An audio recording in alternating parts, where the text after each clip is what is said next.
Croeso and Wythnos, where this week was the week of remembrance in Ynys Mon, with not only specific focus being given to veterans during First Minister's questions, but a debate was tabled on remembrance which emphasised issues facing veterans both young and old. There was also a debate on older people abuse.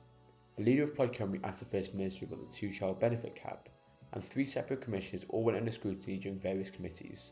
All in all, it's been an extremely busy week, so let's begin with remembrance.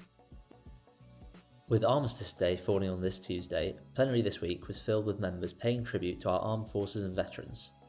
First Minister's questions, the first item weekly on the agenda, was no exception, as Darren Millar, leader of the Welsh Conservatives, marked Armistice Day and asked the First Minister if she stood by the defence sector.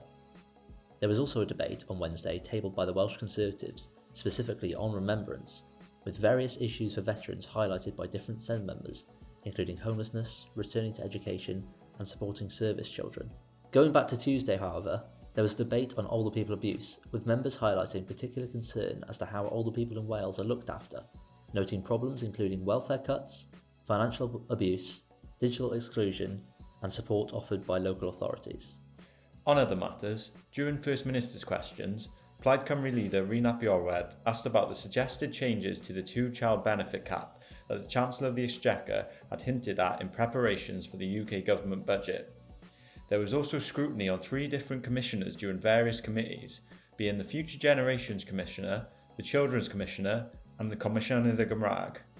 Finally, the UK government announced that the Oilvan nuclear power station plans will go ahead. Next week, expect questions to the First Minister on Tuesday, followed by questions to the Cabinet Secretary for Finance and Welsh Language, as well as the Deputy First Minister and Cabinet Secretary for Climate Change and Rural Affairs. There will also be statements on AI in Wales, affordable housing, and learning and skills in prison. Following this, there will be debates on the UK budget and devolution, as well as the Welsh Language Commissioner's annual reports.